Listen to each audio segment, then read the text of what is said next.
Broadcasting live from Roberta's in Bushwick, Brooklyn, you're listening to heritageradionetwork.com.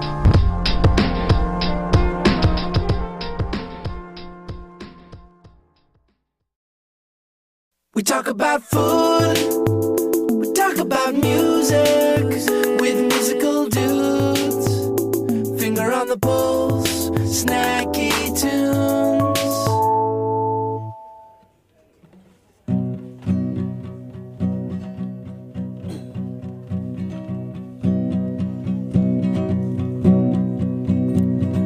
New York, she used to hold me like a mother. Now she just throws me to the lions and the wolves. I remember your face, stares at me like the hero. Long ago I was king of your world. You held me close and I made you feel like you were protected from the forces of nature. But when I close my eyes late at night, baby, I'm the king of your world. And you stare at me as someone who would crumble with the flesh and the blood. Oh, and I'm asking you, can you still love me after all the hell that I put you through? Oh, I was man enough to break your heart.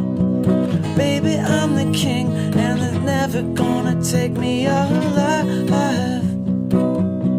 Take me alive. Take me alive.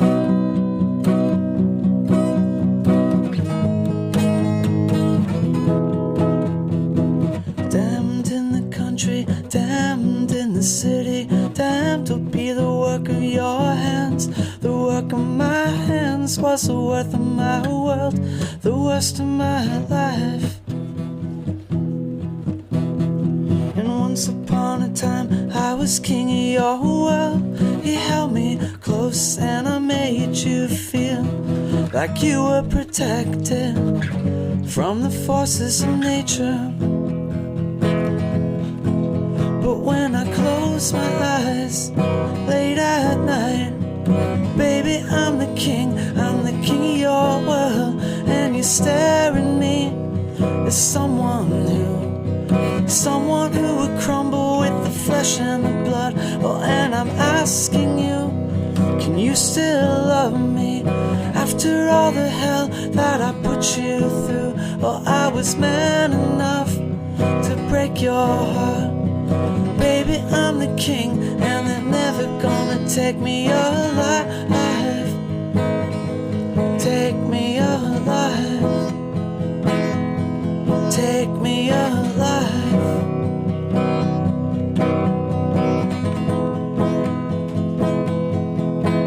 But when I close my eyes late at night, baby, I'm the king of your world. And you stare at me as someone who would crumble with the flesh and the blood. Oh, and I'm asking you, can you still love me after all the hell that I put you through?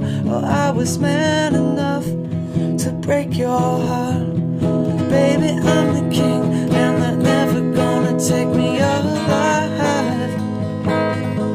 Take me alive. Take me alive.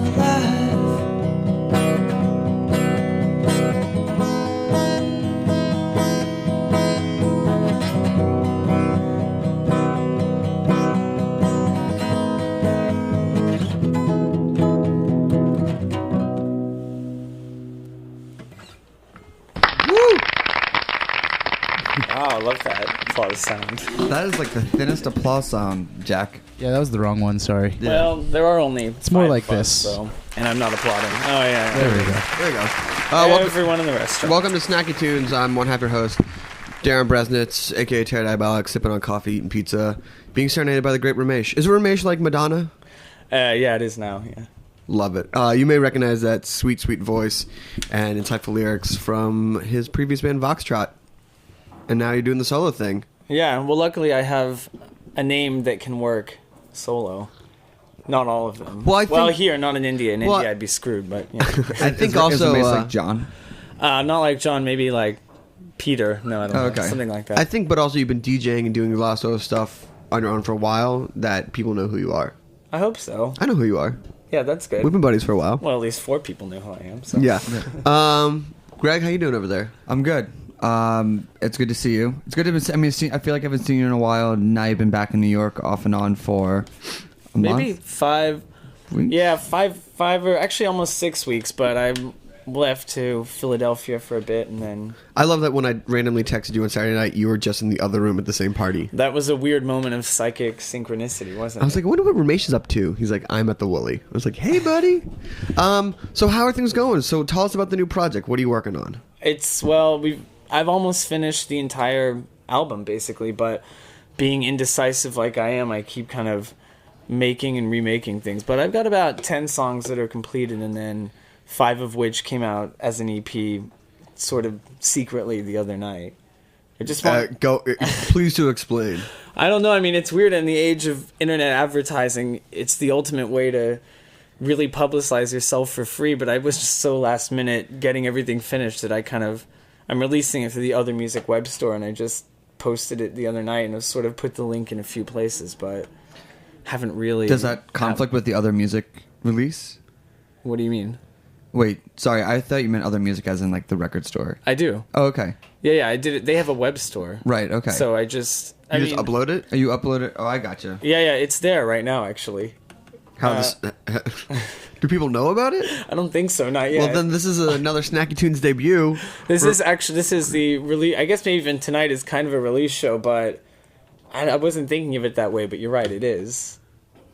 Wow. I just didn't think, it's weird because you can do things so quickly that I had all these deadlines and then things were taking a lot longer, and then I finally had it on Saturday night, and I'm like, okay, here it is. Well, there you go. There you go. I didn't... So if you want to download it, you can. Where would you go to download it? Well, you could go to the official Ramesh Facebook page, has a couple of links to it.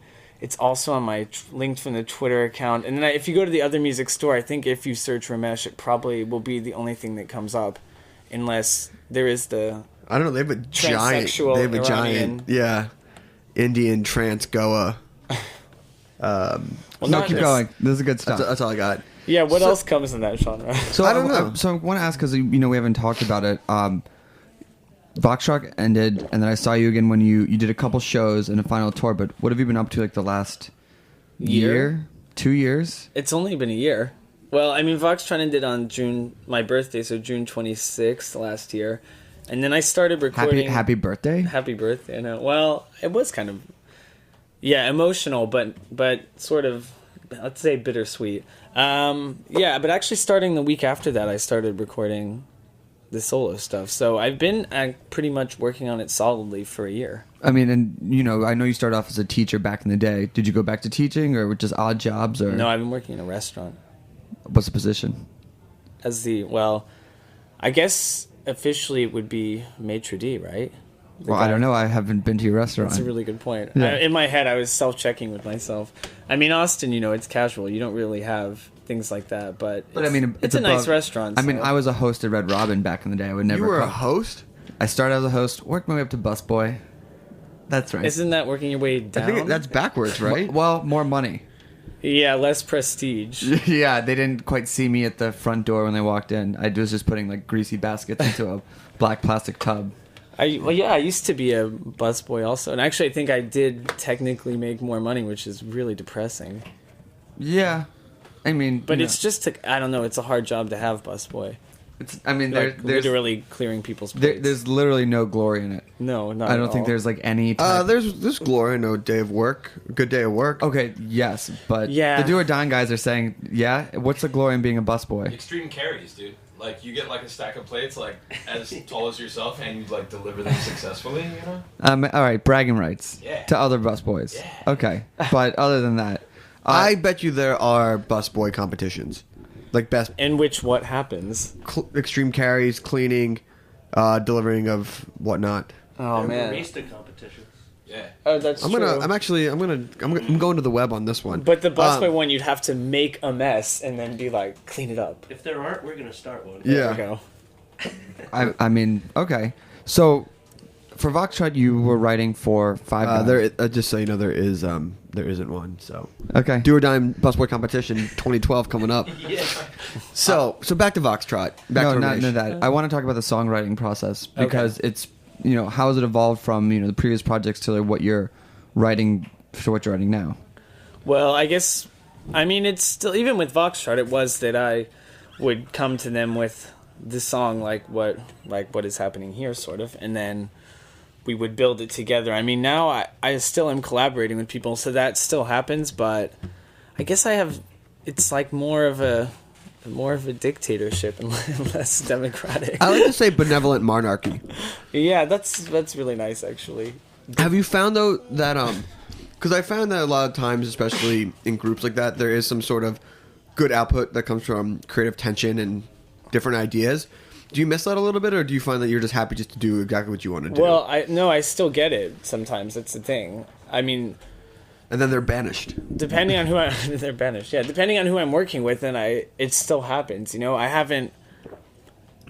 The more I do it, the more I think that it will become exactly what I want it to be, and eventually I'll find exactly those in the future, second album, whatever, those exact right collaborators that happen throughout history where. Yeah. Have a great partnership, but right now, it's cool being able to, because there were lots of things with Voxtrot, especially at the end, because it was so democratic, that I think it lost a little character because everybody had so much say, whereas in the beginning it was more like. I think probably the Do or Dine guys can speak that when everybody wants to be the cool guy, everyone wants to get along, stuff gets lost. Sometimes you just need that asshole to come and be like, "This is how we're doing it." Oh yeah. Were you nominated, or did you self-nominate? It's just a natural order of things. I think you do. I think at some point you just need, especially for the creativity to flow, you need someone to be a leader at some times. Well, I think that you can have different types of, constructive group process, but you don't have to be nice about it. It's like, I don't know how to say it. It's like, yeah, we'll try that, and you're like, wow, we just wasted 20 hours on an idea that didn't really work, as opposed to be like, that's like, I hear your idea, it's not gonna work. Working. It's not working. Like this is, it's weird to say it, but it's business. Yeah. Or it's not the right brand direction or the band direction or anything. That's I'm sorry. We call it a rabbit hole in the studio. Oh, is that what it is? Well, yeah, when you end up wasting 4 hours when nobody has the nerve to be like, no, it's not good.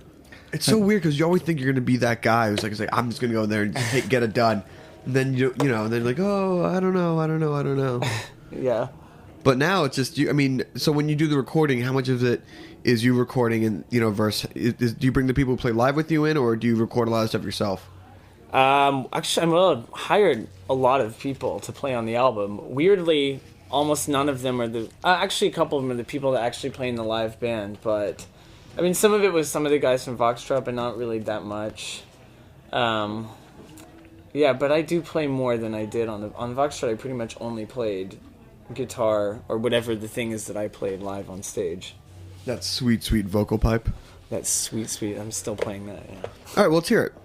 Let's do another song. Actually, the next song was the very last Voxtrot song, but is the only one that I still play because I feel like you need a bridge. Well, I just feel it was at the end, and it was actually kind of the thing that started with me writing the string parts and stuff that changed it a little bit for me and made me want to do solo things. So it's the only song I take. It's like the Breeders' Pod record, which were all like Pixie songs that Kim Deal never got to put on the albums.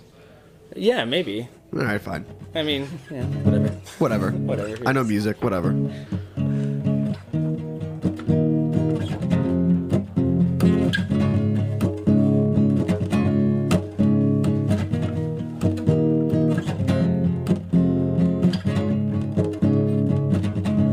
You spend your whole life trying to get back home, or where do you go?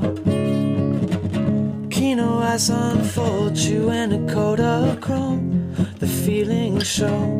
And what do you know? Tell me, what do you know? What do you know about where I come from? What do you know? Tell me, what do you know about who I am? When I see you naked, I see more than flesh. Do you see the same thing? Entertainment value, no, I couldn't care less. The feeling's high. And you were so young, baby, you were so young, dragging your feet in the face of creation. I was so young, yeah, we were so young. And still there was you, the center of me. And still there was you, the center of me. And I don't know you, baby, you don't know me. We are just victims of the same situation. Baby's big war, tell me what you died for. We were just born to lose this life.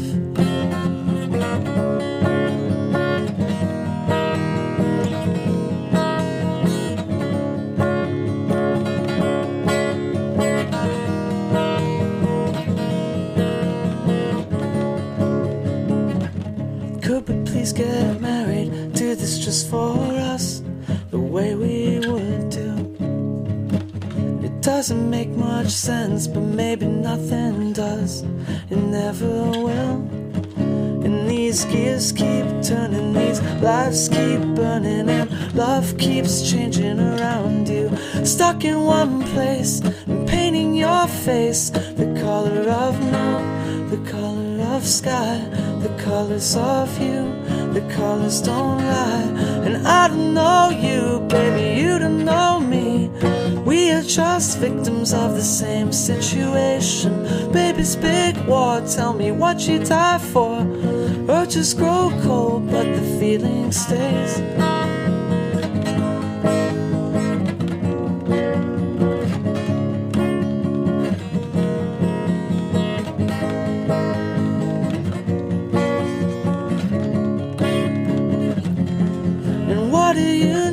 Tell me, what do you know?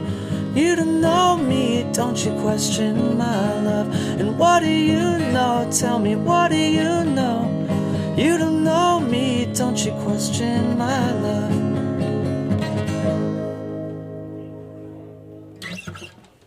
Awesome. Nice. So when you play big that, applause? No, I'm just kidding. when you, wow. Oh man, the one hand. Even worse.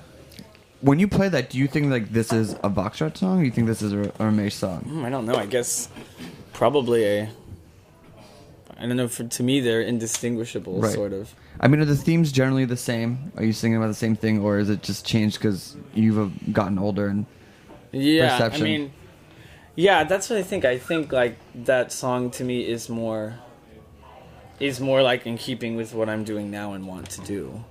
But I guess it is a Foxtrot song, but. What is it?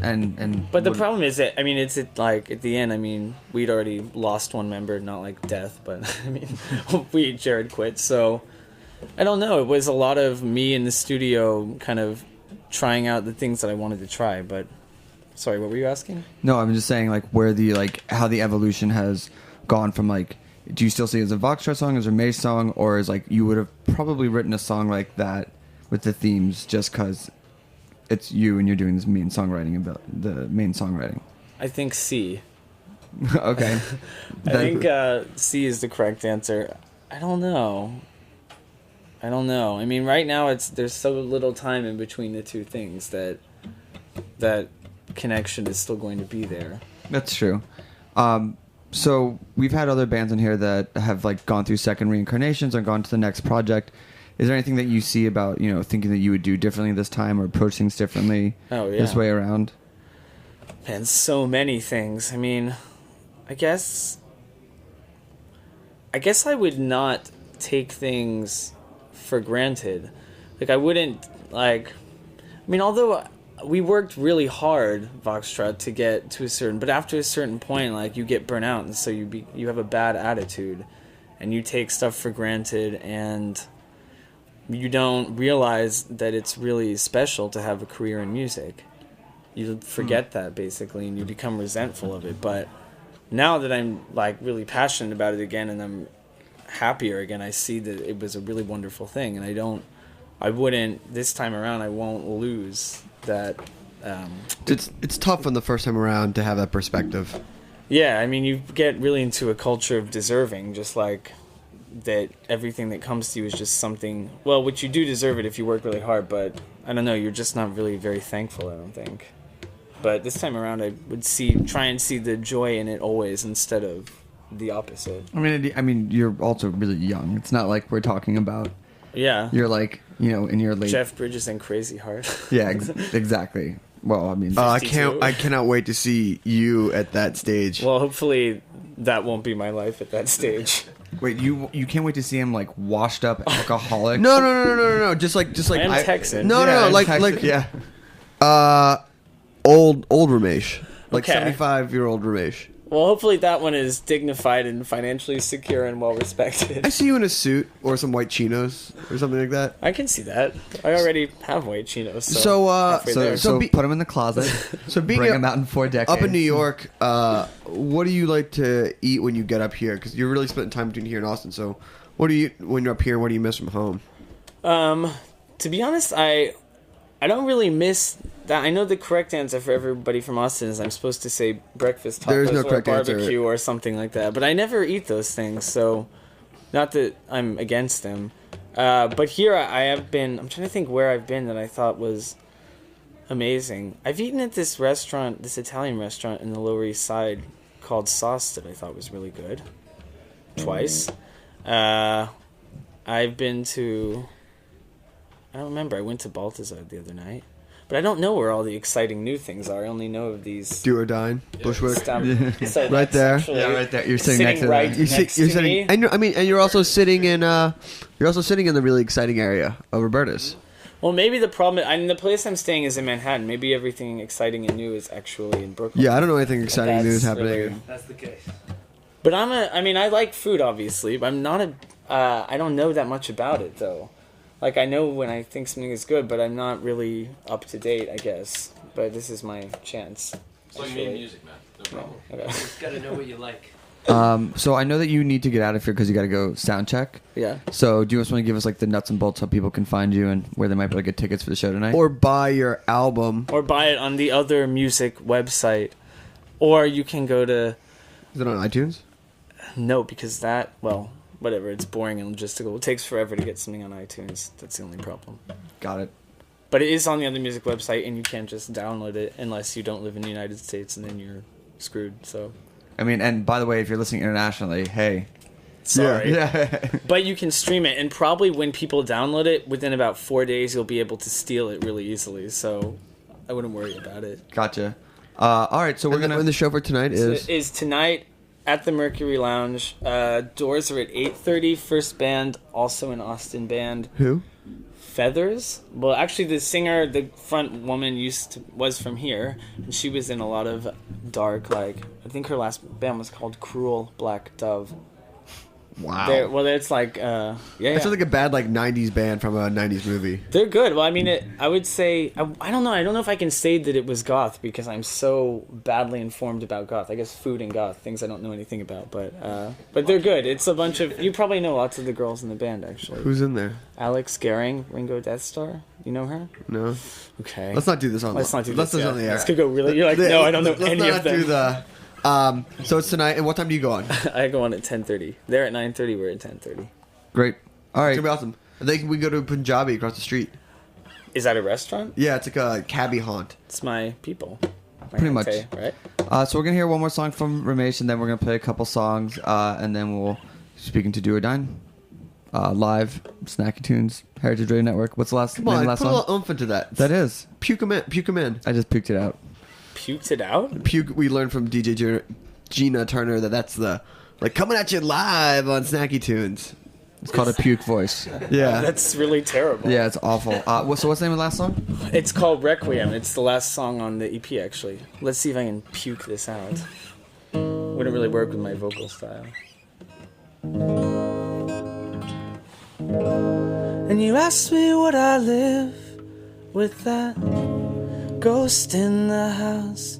Yeah, I would trade 1 year of fear for that old feeling. And my love for you parades in this room, refusing to leave, hoping to weave my way into the hours. And you can fall asleep, or you can fall asleep, but I'm always gonna watch you fall asleep. But I'm always gonna watch you, that's me. I love you with that wild love. I love you with that love.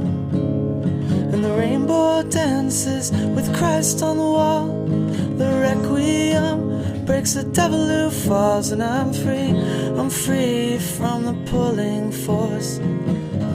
I'm free from the grasp of that beautiful girl.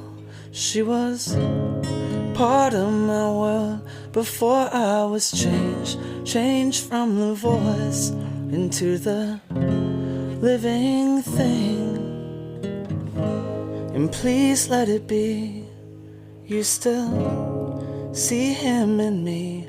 Two hands to play a song for the dead, oh, a requiem for the one who walks through me.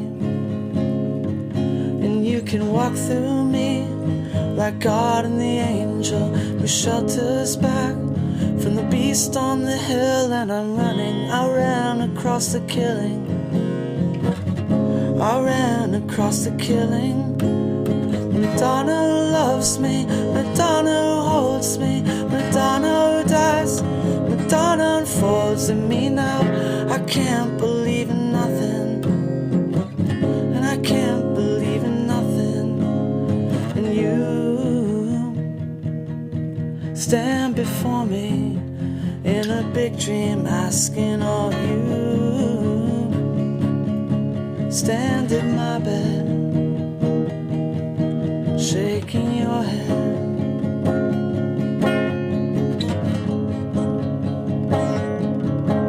And sing a requiem for the hands God gave you. Walk away, but I'm always gonna love you, that's me. I love you with that wild love, yeah. I love you with that love.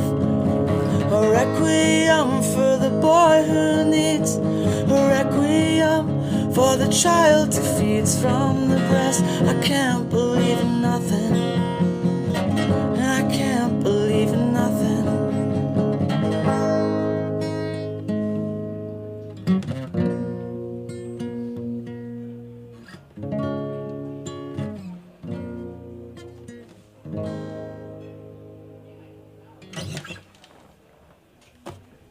Woo!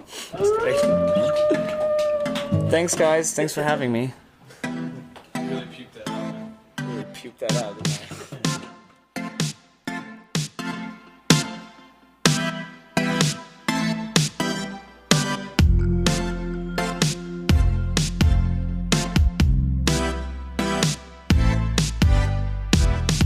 This program has been sponsored by the Hearst Ranch. At Hearst Ranch, ranch manager Cliff Garrison describes their philosophy. Raising cattle on grass is both an ancient practice and one that is standard in much of the modern world. Sometimes the old ways are the right ways. We believe that our methodology is the right one for us. For more information on their premium grass-fed beef, visit HearstRanch.com. Feels like a million light.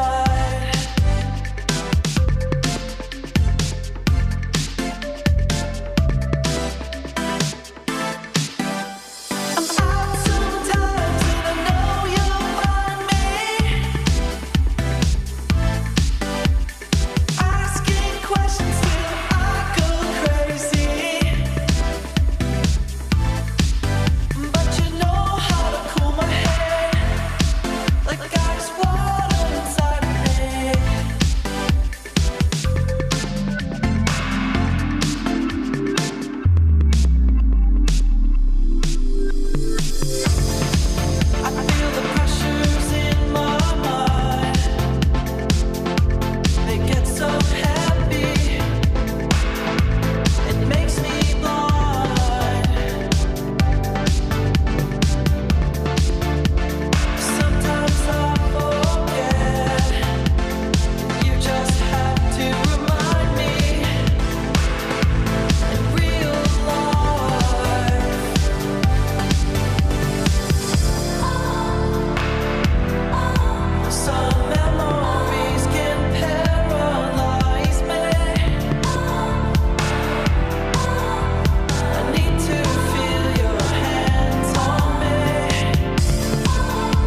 Awesome. Hands? Hands. X Snacky Tunes. Yeah. Well, not ex Snacky Tunes. Yeah. Former Snacky. Well, they were on the show. I don't think X is the right word. It's a letter. Past. Past. Yeah, Past. past. That's good. And Speaking of past, and pass me that chord. And before that was Lemonade, who played Lemonade. Great played a job great last show, night. Great show last night. Good show. Good show indeed. That's my, what's his name? Ringo Starr impression. That's your Ringo Starr impression? No, it's not. That's okay. My Ed Sullivan impression. That's also terrible. Well, we'd like Really, to really good show. Coming up, Do or Dine. Mm-hmm. That's also my Lorne Michaels. Mhm. Essentially just like dudes who work in, famous, powerful dudes who work in media. I'd love to welcome to the show guys from, I would say kindred. If we had a restaurant, I would hope that we could be kindred restaurant brothers. For sure. But the boys from Do or Dine, why don't you introduce yourself and say your respective roles in your said restaurant? Luke Jackson, I'm kind of warrior in chief. Oh, WIC, beautiful. Yeah. WIC. Yeah, essentially, yeah, I do all the bullshit work. Okay, But I also run the bar with my wife. So awesome. I'm Justin Warner, and I'm a Pabulum director, which is basically with my partner George, who's the advanced prototype. We basically decide what stays, goes, flies, and is served in the kitchen. And who is Perry, who couldn't join us? Perry's my very old friend who essentially came to me a while ago and wanted to start a restaurant. He's a designer. So he designed and built the restaurant and financed it for the most part. But operationally, he's kind of a silent partner. So. And I did actually know what gurgling guts was. Oh, really? I remember it. You remember it was like those brains, a little squeezy, like blood. For like stressed out 13-year-olds. Yeah, he Yeah. invented that back in the 90s. Are you serious? Yeah. He's got that gurgling guts money. Yeah, right. You know, that's that and a bus token will get you right on a bus. So, what is the story of Do or Dine as you were telling us over the break? Well, essentially, yeah, I mean, I was working with Justin and George at the Modern, and Perry had been bugging me for a couple of months about starting a restaurant. And, yeah, I don't know. I was always in the restaurant industry because I'm a painter, kind of to support my painting. And I don't know, I just figured, you know, Justin and George have a very novel approach to understanding food, kind of more from a linguistic standpoint almost.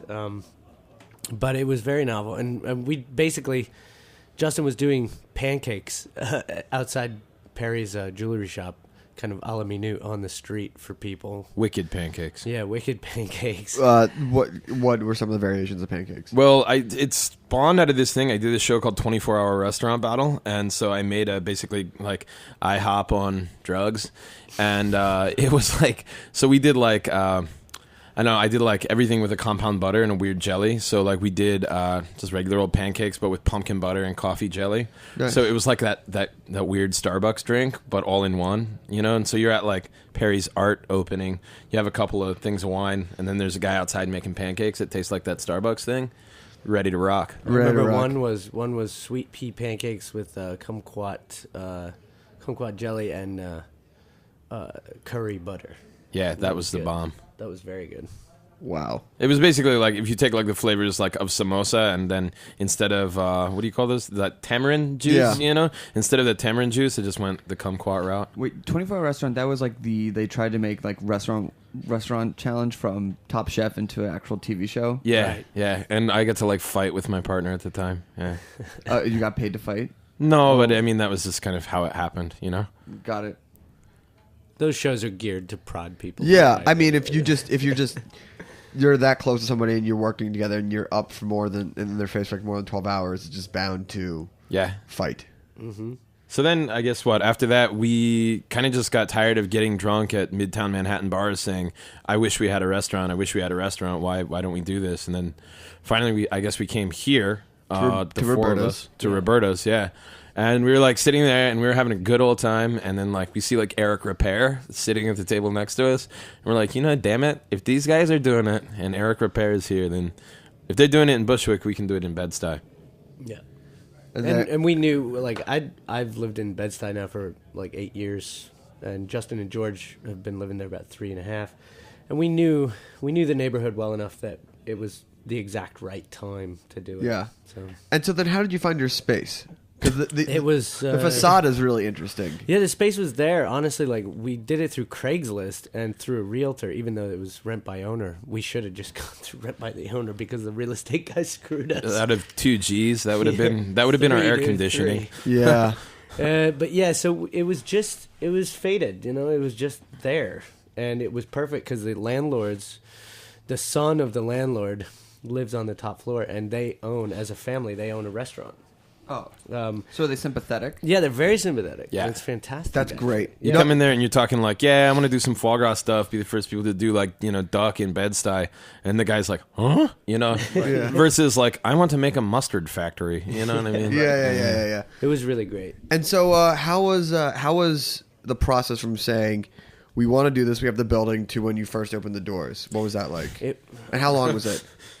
I mean, it was there was a lot of problems, as there always are in something as complex as starting a restaurant in New York City. But I think the process could have been far worse. We had a somewhat blessed experience in that everything seemed to come together fairly well. I mean, we had some setbacks.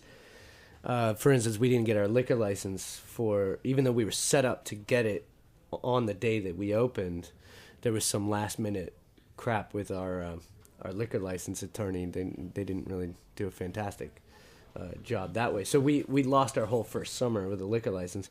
But, you know, we eventually got it, and now we're doing what we're doing. But essentially, everything really kind of fell into place very well. Also, you know, it was kind of a little bittersweet. BYOB is like a great way to get people, like, jazzed about coming in, and if they find out that you have really good food and they don't have to pay like exorbitant prices for booze, then like we had people like within 4 weeks of opening bringing in like, you know, Chambol Moussigny, you know, like we're like, what the hell, dude, we're like deep frying deviled eggs up in here, like, and you like think that like you can just like ball Burgundy. Okay. Yeah, we had the president of Laurent Perrier come in. And Really? She came in like, yeah, it was fantastic. I even made like a la minute wine cart. Like, out of some 2x4s and a stump. So let's talk about the food a little bit, because the food is sort of what got you noticed on a like national and respected level, because it's out there in a way that some people might call bullshit on, but it's really good. And how do you guys toe the line of having these creative things that could be written off, but actually have them being written about? Well, you know, how do you do it? I don't know. I think that's kind of our forte, and I don't necessarily know. You know, I can tell you this: George and I aren't the most gifted cooks in the world at all. We still have a lot that we have to learn, but I think what we're good at doing is kind of figuring out, you know. I don't know if you know that, like, that cowbell thing. It's like, yo, sometimes I put my pants on and I make gold records. Yeah. It's like George and I put our pants on, like, not together. And sometimes we just come up with a gold dish, you know? The foie gras donut thing, like, I found out after the fact that people had done it, but they just hadn't done it right. And they hadn't done it to a point where, you know, it went viral. And, like, yeah, I mean, I can understand that idea of, like, you know, food and music. People have done that, and we actually were able to sell a TV show based off of it, but like a lot of ideas have been done. It's more in the execution, and also if it hits. Right. I mean, a great man, you know, Brandon Hoy said, ideas are the easy part. Yeah, exactly. He said that just this morning, and I couldn't help but agree. Yeah. But yeah, it's just how you go about it, you know? So like, for example, I would say that was the biggest thing that got us attention. You know, when we invented the deep fried deviled egg, it's because we had some deviled eggs sitting there and we threw them in the tempura batter. Why that's never been done before, I don't know. But now marketing deviled eggs as E666S, that's just something that makes deviled eggs not sound like deviled eggs anymore. Yeah. And when people get hit with the joke, that's how it is on the menu. Oh, okay. E666S. Because, you know, 666 is the number of the devil. It looks like a type. I'm trying to think of it in my head. It looks like eggs with an extra G in it. But that was a concept George and I had a long time ago, where we had like a deviled eggs restaurant. Think Dunkin' Donuts, you know? Yeah. But all eggs. Basically, how many eggs do you move a week? Oh shit! I don't even want to talk about it, dude. Because I'm like the head egg cracker. I think basically it's safe to say that most of the menu items are based on potential restaurant ideas. Like, That's actually- let's do a fries restaurant. But actually, Let's that's really good. We've talked about that before. It's like Roberta's are built on the pizza, the Frankie's are built on the meatball, and if you take this one product and build a restaurant around it, so if you take a bunch of restaurant-worthy ideas and put them on a menu, exactly. Yeah. it should be pretty good. That's essentially it. But like, this is what I'm talking about in terms of that linguistic kind of approach. Yeah. It's like we can't help ourselves with the puns. It's like, No, but I some mean- people think it's cheesy, but we just that's. Who I we mean, are. It's like- I've built a career on puns. I mean, I Yeah. really love it. And the thing that I like about puns is that when they really work, and I guess there's like, it's just like anything, there's a lot of really bad puns or bad ideas out there, but when you can find that sweet balance of it goes, oh, that's really clever, but oh wait, that's also really good. It makes it really enjoyable. And from a marketing and branding point of view, like that's how you get the word out. I think you make us like I think you had a pickleback, a spherified pickleback. Yeah, that's like this is precisely it. Like the foie gras donut, the spherical back. Well, can you explain to people what about like the rise of Yeah, picklebacks of course. and what you've done? Well, from what I've learned about picklebacks is that they're actually much older than the fad would suggest they are. Oh, I'm sorry, they weren't created a year ago in Yeah, Brooklyn. no, I think they were not. created at the were- Bushwick Country Club in 2006. Yeah, I think McClure's came in No, there and like, but- what are we gonna do with all this extra juice? The thing is, though, is that it's actually much, much older than that. It's a cowboy drink, Oh, and it's from their having to drink really like shit whiskey, and it was kind of a proactive medicinal approach, like preventing a hangover, and Yeah. also just like let's get the taste out of this As whiskey quickly out of my as mouth. possible.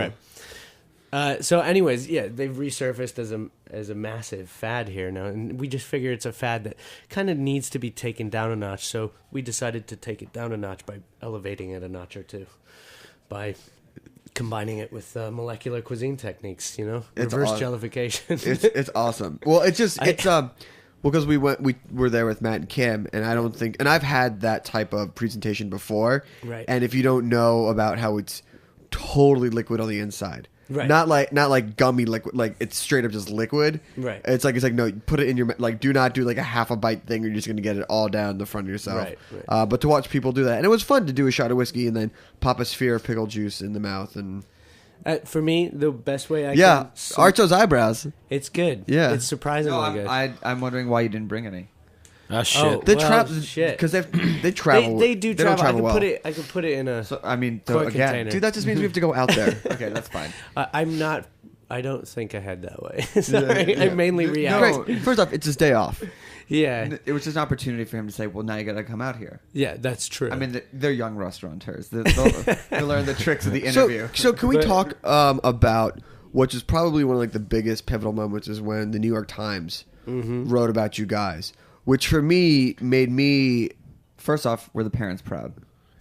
Dude, my mom, I think she was screaming, and not just like proud, but she's like, "Oh my god!" Like, I'm from the sticks. Like, Luke actually comes from a long storied line of people doing things, but I'm from the sticks of Maryland, and so generally, had I gone into the military and had a kid, she would have been like, "Yippee!" You know?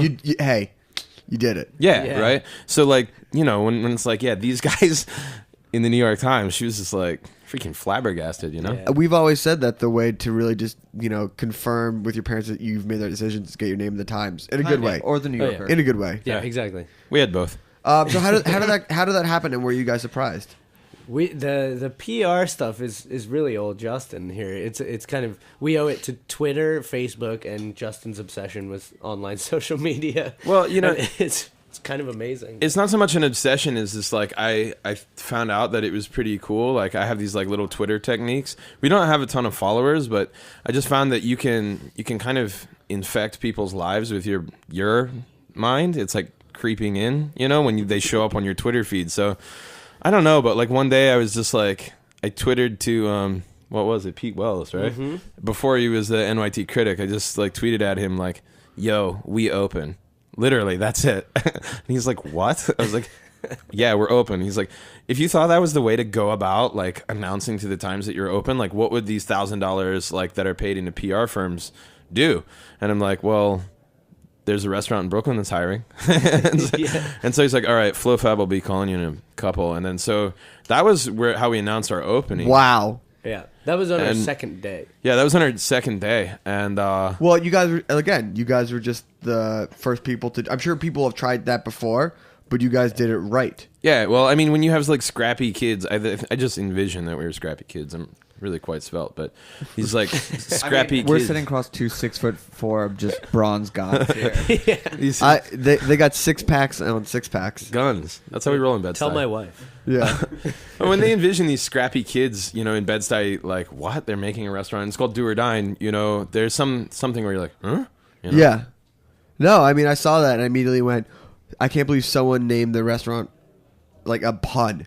Yeah. Well, I mean, there are a lot of puns, but it's usually, you know, like walk and roll. Yeah. Or something like that. You know, Right. some like really terrible thing. Well, and the name of the restaurants, that's definitely all Justin. Because I remember when I was talking to Perry about doing the restaurant, I was like, well, Justin, my friend, you know, he has an idea to do a restaurant called Do or Dine in Bed-Stuy, and I think it's perfect. No, I think it's perfect, especially for the area, especially because when people hear Bed-Stuy, they have a certain image of what Bed-Stuy is, but it's not really that. So let's talk about the disco ball and the soundtrack, because those two aesthetic elements definitely add to the overall experience. Well, I guess I'll talk about the soundtrack. I mean, if you want to talk about, well, I mean, the thing is I'm not the hip hop aficionado by any means. Justin schools me on a daily basis on really crappy hip hop. But you know, the thing is that it's part of being aware of our neighborhood and not imposing a different kind of aesthetic on the neighborhood. You know, we're actually quite sensitive to it because we love that neighborhood. Yeah, we don't like, want to change it. No one like walks down the street bumping Peter, Bjorn, and John, you know? Yeah. Or MGMT. It's just not happening. Unless they're sampled. Yeah, unless they're sampled. Yeah, Drake did that one thing. Yeah, they did. He did that, and then I think Young with, Folks also got sampled too. Yeah, with Licky Lee, he did one too. Yeah. But that's fine. But that's fine because you're still right. That's where we're kind of like mashing, like, you know. It's a metaphor for what together. you're doing. But yeah, you know, I mean, my mom's kind of like, wow, why is the music so loud? Well, Mom, like, look around. We're in Bed-Stuy. Like, this is like someone consider like, you know, kind of the unofficial home of hip hop. Like, so why would we play anything else? You know? Yeah. You're not going to open up a country bar in Bed-Stuy. We said that if my mom comes in, then just for her, we'd play some jazz. But the second she leaves, you just got to find those rap songs that sample jazz. Yeah, right. Yeah, right. Exactly. So what's coming up? I heard you guys are taking brunch and flipping it. Yeah, actually, you know, it's crazy. We got lucky enough to meet this cat, Nick Subic, who actually used to work here at Roberta's. And he kind of just, like, it's so great. We're just so lucky to have people where we can say, look, this is our idea of how food should be. Like, can you run with it? And it's like getting a great, like a great writer on your team. You know what I mean? Yeah. If you're, like, writing the Do or Dine show. And he's, like, just gets it, you know? He really assimilates our vision extremely well, like perfectly expressed by one of the items, which is the cold pizza terrine. It's essentially exactly what we're after. You know, it replicates that experience. But that's so awesome. It's rare. I mean, Yeah. it's you know, once you really get out there, you realize that type of alliance and that same thought process is rare, especially when you guys are doing something that's a little untraditional. Yep. Yeah, And- it's definitely been. That's probably been the most challenging part about doing this restaurant is kind of staffing. You know, and I think that's with any restaurant. Yeah. But I also think that we've always talked about like Brooklyn workforce as far as like restaurants and like the type of restaurants that like here, Roberta's, you know, Rye, Trafe, all the things versus like what comes with New York style and like trying to get people to be like, I know you're in Bed-Stuy, but like you really do need to like elevate that service to a certain level and people like actually wanting to work that hard and care that much. That's when we started this thing. One of the first things that we agreed on was we didn't want that kind of no lower jaw muscle type of service. You know, You know, like, you can get the pizza if you want. I mean, like that kind of thing. Like, we want like articulate, you know, knowledgeable, friendly servers. Yeah. But you know, just On not stuffy. Yeah, I mean, I think they can still do things on their own terms, but still bring a love. Like you're in a service job, you don't have to work here, but if you're going to apply for this job, these are the requirements. Anyway, well, we're about out of time. What? Yeah, it's almost That done. was an hour? It was an hour. Yeah, Jack is nodding. He said so yes. much fun. Do you guys want to give us the social mind mind meld stuff? Oh, you mean like how to find us? Yeah. Facebook.com/do-or-dine. You can find us on Twitter at do_or_dine. Was Do or Dine taken? Yeah, actually. Yeah, I think it was actually by a company called Dine. Yeah, I think it Yeah, was. but I didn't want that to be the case anyway. Bummer. And then you can find Luke. His is Coolest Hand, and I am Eat Fellow Humans. Awesome. And Can I give one more shout out? yeah. Brunch is Sundays only, 2 p.m. to 10 p.m. Oh, yeah, just give us Late the hours. brunch. Yeah, Late brunch. 10 brunch. p.m.? 2 p.m. to 10 p.m. Brunch all day. No crying babies. Oh, fair. Yeah. Very fair. We did our brunch late for fellow travelers. And any shout outs to significant others? My girlfriend Brooke's pretty rad. My wife's hot. Okay. There it is. Wow. There it is. So next week we Did have... Valentine's Day already happen? Because I just got pretty romantic up in here. Next week we have Amr from Stereo Gum, who's going to be giving us a South by Southwest preview. And who's the cook? I think it's not. I think it's David Gelb, the producer. Oh, yeah. I think that's his name, David Gelb. of Jiro Sushi. Jiro Dreams of Sushi, which is a fantastic documentary. Mm-hmm. Which, if you haven't seen, Been wanting to see that. it's probably one of the best. It'll go up there when people are like, oh, Ratatouille, Tampoco, and all that stuff. Mm-hmm. Jiro Dreams of Sushi will be one of the best Sweet. food movies. So taking us out, we're going to play a track by Julia Holder, whose new record comes out on RVNG this week on the 8th. She's playing at LPR. Early show tomorrow night. This song is off her former record called Goddess Eyes. Thanks for listening to Snacky Tunes. We'll see you next week. Peace. Peace out.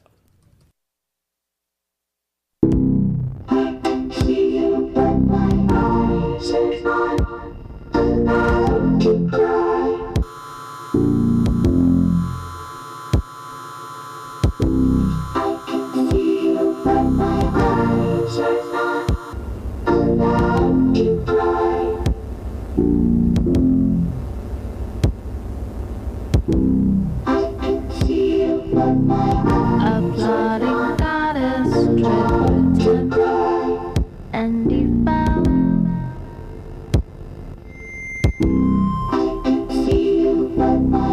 A plotting